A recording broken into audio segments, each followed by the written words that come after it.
সাধারণ সম্পাদক মোহাম্মদ সেলিমের সাথে আমার একাধিকবার কথা হয়েছে। নিটফল এখনও আপনাদের বলার মতো কিছু নেই। আমি 10ই মার্চ পর্যন্ত একটা সময় বেঁধে দেওয়া আছে, সেখানে তারা কি করতে চায় কি করবে তারা নিশ্চয়ই। গত কয়েকদিনের মধ্যে একটা আলোচনা হয়েছে, আমাদের রাজ্য সভাপতি ওয়াই আমিন তিনি সেলিম সাহেবের সাথে বসেছিলেন। হতে পারে তার জন্য মহাভারত কিছু অসাধারণ না, কারণ আমরা ভারতবর্ষের দেশ চালাচ্ছে যারা, তাদের রাষ্ট্রপতি মহোদয় তিনিও একজন কনস্টিটিউশনের সর্বোচ্চ জায়গায় রয়েছে ভারতবর্ষের সংবিধানে, তিনার আন্ডারে প্রশাসন আছে। সেই প্রশাসন যদি 6 মাস চালায়, তাতে যদি সুষ্ঠুভাবে মানুষের অধিকার প্রতিষ্ঠিত হয়, অসুবিধা থাকার তো কোনো কথা না। কালকে মুখ্যমন্ত্রী ধর্নায় বসতেই পারেন তিনি। আমি মনে করি মুখ্যমন্ত্রী যদি আগে সতর্ক হতেন বা এটা সিরিয়াসলি নিতেন, যদি অযোগ্য লোকদের দিয়ে এই বিএলওর অ্যাপয়েন্ট না করতেন, তিনি যদি সতর্ক থাকতেন, যদি কোনো এক্সপার্ট লোকদের দিয়ে যদি এই ভোটার এসআইআরের কাজ করাতেন, তাহলে আজকে মানুষের এত অসহায় পরিণতিতে হতো না।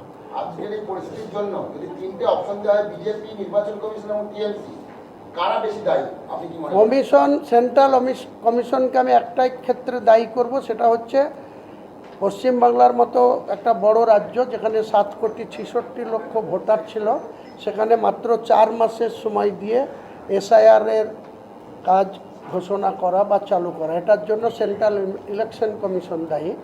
দ্বিতীয় দায়ী হচ্ছে রাজ্য সরকার। ওনারা প্রথমে বললেন এসআইআর মানব না, এসআইআর করব না, কিন্তু ডিউ টাইমে যখন 27 অক্টোবর 2025 যখন বিকেল 4:50 পর্যন্ত ইলেকশন কমিশন 12টা রাজ্য সহ বাংলার এসআইআরের কথা ঘোষণা করলেন, তারপরে ডিউ টাইমে 4 নভেম্বর থেকেই এনাদের লোকদের অ্যাপয়েন্ট করতে লাগলেন এবং কাজ শুরু হলো। আমরা যেসব মিক্সে বসবাস করি সেখানে অযোগ্য লোকদের, আইসিডিএসের ওয়ার্কাররা কম্পিউটারের জানে না, তাদেরকে দিয়ে বিএলও নিয়োগ করা হলো। এটা কার অপদার্থ? এটা রাজ্য সরকারের অপদার্থতা। আজকে রাজ্য সরকার 90% দায়ী এই এসআইআরের জন্য। এই যে 1,36,00,000 মানুষ নোটিশ পেল, এত হিয়ারিং, কারো প্রাণ চলে যাচ্ছে, টেনশন করছে, তাদের পরিবারের লোকরা তাদের গার্জেনকে নথি খুঁজতে গিয়ে তারা হয়রানি হচ্ছে। এর জন্য রাজ্য সরকার যদি সঠিকভাবে এই কাজটা চালু করতেন, তাহলে আমার মনে হয় এই সমস্যা আজকে সুপ্রিম কোর্টকেও হস্তক্ষেপ করতে হতো না, বা আদার স্টেট থেকেও এইভাবে জুডিশিয়ালদের এখানে নিয়োগ করতে। জাকারিয়া লস্কর, যিনি আপনার দলে আগে ছিলেন, তিনি একটা স্টেটমেন্ট দিচ্ছেন যে জেইউপি আর বিজেপির বিটি বা সিটি হিসেবে কাজ করছে, বিজেপির যা প্ল্যানিং সেটাকে আপনারা এস্টাবলিশ করতে চেষ্টা করছেন। জাকারিয়া লস্কর বলে কোনো ব্যক্তি আমার দলে কোনো দিন ছিলেন না। কোনো ডকুমেন্টস আগে দেখান, তারপরে এর প্রশ্নের উত্তর দেব। আমার দলের কোনো জায়গাতে ছিল না।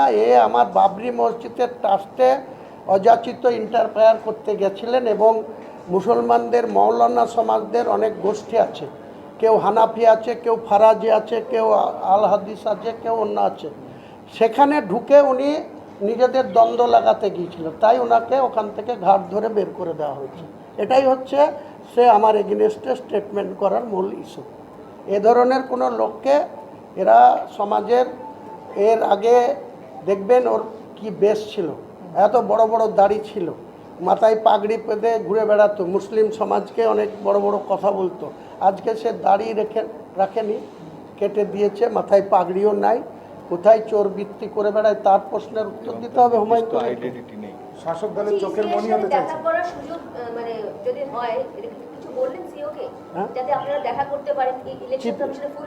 ইলেকশন কমিশনে আমি বা আইএসএফ এরা কেউ দেখা করতে উনি করবেন কি না সেটা উনি বলতে পারবেন না, কারণ আমরা এখনও সেই জায়গায় আসিনি। রাজ্যের 8টা রাজনৈতিক দলের সঙ্গে তারা মিটিং করবে, সেখানে নওশাদও নেই, আমরাও নেই। আগামী দিনে আমরা নিশ্চয়ই সেই জায়গায় আসব, তখন আমরা আলাদাভাবে দরকার হলে দেখা করার জন্য চেষ্টা করতে পারি, অ্যাপয়েন্টমেন্ট চাইতে পারি, তো নিজেদের অ্যালাউ করেন আমরা দেখা করব। আচ্ছা, জোটে শরিক হতে পারতো এমন 3টি দল, আপনার, নওশাদ সিদ্দিকী, এমনকি বাম, আজকে কাকতালীয়ভাবে হোক আর যাই হোক একই সঙ্গে কমিশনের অফিসে হাজির হয়েছেন। এটা কি নিছকই আপনি বলবেন একটা জাস্ট কাকতালীয় ঘটনা, দেখুন, নাকি মধ্যেখানে জোটবদ্ধ হোলির জন্য দুদিন ছুটি ছিল। আপনারা সবাই জানেন যে মঙ্গল এবং বুধবার দুদিন হোলির জন্য ছুটি ছিল। অনবরত সব সময় আমরা যারা গ্রামে বাস করি, যারা শহর বাস করি, আমরা যে যেখানে তো আমাকে বলছে যে না থাকে আমরা ভোট দিতে পারি। দুদিন আজকে অফিস খুলেছে। আমি ইলেকশন কমিশনকে আমরা মেল করেছিলাম, আজকে সাক্ষাৎ করার সময় চেয়েছিলাম 3টের সময়। যা হোক, আধ ঘন্টা আগে পিছু হোক, যা হোক আমাদেরকে উনি সময় দিয়েছেন। আমরা এটা জোটের কোনো বার্তা নয়। না, হুমায়ুন কি চাইবেন যে আগামী দিনে যে সিঙ্গেল এলেন একসঙ্গে হুমায়ুন কবির, নওশাদ আর মোহাম্মদ সেলিম একসঙ্গে ঢুকতেন সিভিল দপ্তরে? দেখুন, আমি অনেকবার ওপেন বলেছি যে বর্তমান সরকারটাকে পরাস্ত করা এবং সাম্প্রদায়িক বিজেপিকে পশ্চিমবাংলার ক্ষমতাতে বসতে না দেওয়ার জন্য আমরা অলওয়েজ যারা তৃণমূলকে হারাতে চাই, যারা বিজেপিকে ক্ষমতা থেকে দূরে রাখতে চাই, সেই সমস্ত ভাবাপন্ন দলগুলি বামফ্রন্টগতভাবে না, সিপিআইএম সাধারণ সম্পাদক মোহাম্মদ সেলিমের সাথে আমার একাধিকবার কথা হয়েছে। নিটফল এখনও আপনাদের বলার মতো কিছু নেই। আমি 10ই মার্চ পর্যন্ত একটা সময় বেঁধে দেওয়া আছে, সেখানে তারা কি করতে চায়, কি করবে, তারা নিশ্চয়ই।